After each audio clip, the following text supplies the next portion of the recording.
Hey guys, welcome back to another Coffee with Vixen. I've got some amazing stuff for you guys today, news-wise, and since my birthday's right around the corner on May 28th, I thought I'd share with you a couple of the birthday presents that I got already. Um, Candle Meditation and Healing, The Wiccan Mysteries by Raven Grimassi. This one is the one that came in today, The Witch Book, The Encyclopedia of Witchcraft, Wicca, and Neo-Paganism by Raymond Buckland. And I can't wait to dive into this one. This is the Encyclopedia of Crystals. That one is by Judy Hall. I definitely recommend that if you're into crystals. Awesome book. Anyway, that's only 4 books out of, I think, 7 that I've got coming in. Awesome books, guys. Definitely check them out. Anyway, let's go ahead and jump right on into the news. I'll give you the most disturbing news first. At least 274 American soldiers apparently have had their remains dumped into a trash dump. This isn't the first time it's been reported on. It's been reported on twice, once in 2008 and the second time in 2011. Now it's being reported on again in 2013. The reason why is because the number has now increased from the original assessment that I guess they had originally put out. It's absolutely a travesty. Although I'm not a big fan of the military and I'm definitely not a big fan of government, this is just disrespectful.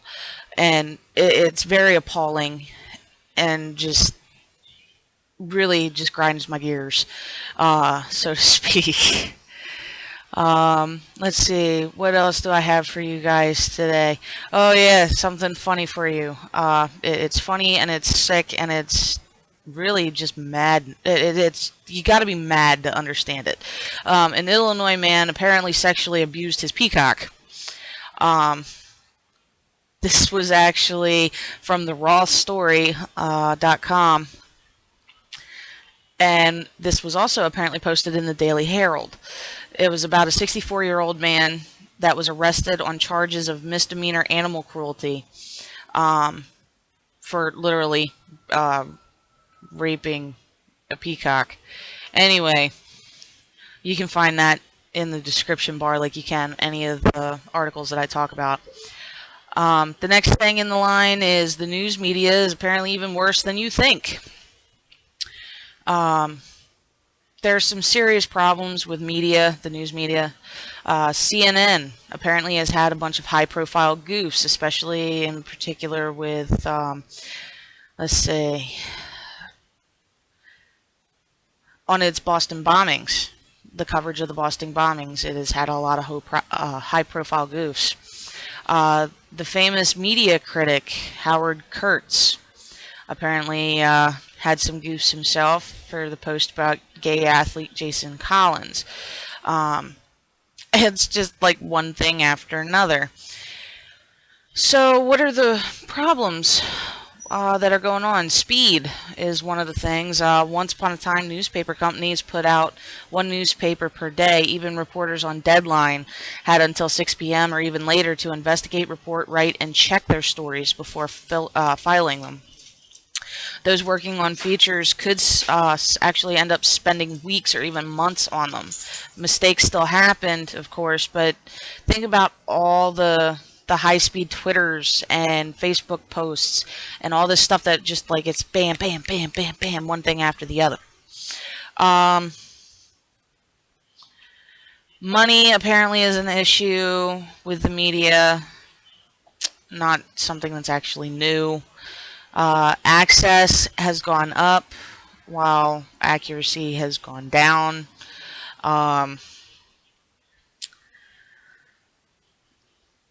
Narratives are one of the other issues.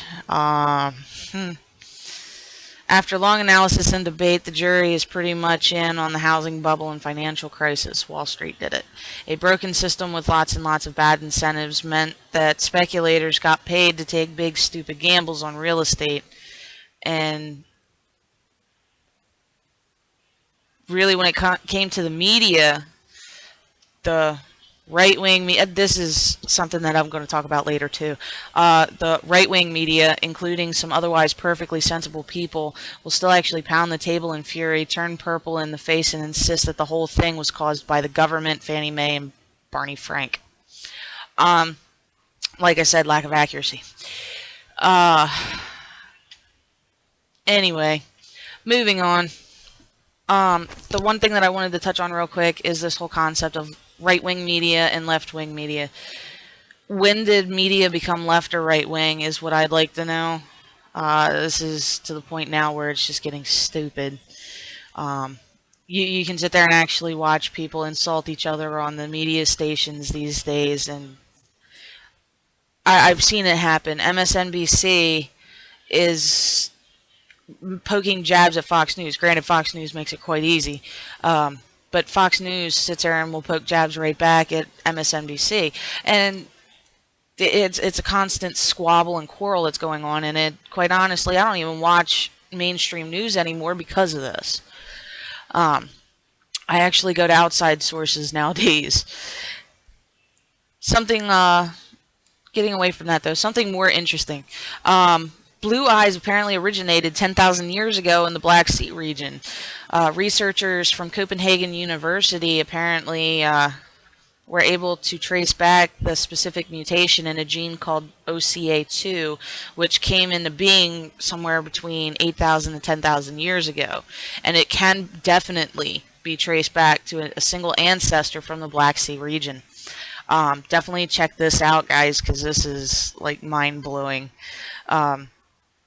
Something that I thought was really interesting, though, was comparatively, Europe apparently has a wider variety of hair color and skin pigment than can be found in any other continent in the world, and it's actually because of these mutations that occur, which I thought was interesting. If you guys live in the California region, I would like to point out, please be mindful of valley fever. It is on the rise again, and they are tying it to climate change. With the higher temperatures and the lack of rain, there's more chances for you to actually come into contact with breathing the fungus-laced spores from dust that's actually been disturbed by wind as well as human or animal activity. If you don't know what valley fever is, this thing has a host of symptoms, usually presented through like flu-like symptoms. The infection can actually spread from the lungs to the brain, to the bones, to the skin, even to the eyes, which can end up leading to blindness. You can also end up with skin abscesses, lung failure, and even death in the worst case scenario. And it's extremely painful. If you exhibit any kind of symptoms, please go to the nearest hospital and go get yourself checked out. You don't want to have this for too long. You need to get treated. Anyway, also in science this week, and speaking of global climate change, it was actually announced that 1/3 of honeybee colonies perished last winter here in the U.S. It's also been the honeybee die-off has also been tied to not just climate change, but it's also been tied to large quantities of pesticides. Thank you, Monsanto. Some other cool little tidbits here and there is that neurobiology of individuality was actually investigated. That is actually a very pretty interesting article, and it concerns mice. You guys should definitely check it out because there's some cute little there's a cute little picture of a little mouse, and he's absolutely adorable. Carbon dioxide at NOAA's or NOAA's, one of their observatories, actually reached a new milestone and tops the 400 parts per million. And this is like way up there, guys. It's way up there. It's the highest in a long time. At highest ever, if you will. And it's a heat trapping thing that's going on here. I mean, when you put CO2 or carbon dioxide into the air, it's a greenhouse gas. It traps heat. Heat gets trapped, temperatures go up. Climate change. Anyway, um, even cooler, fungus network apparently plays a role in plant communication. Plants actually do talk to each other. This is awesome. It's mostly probably through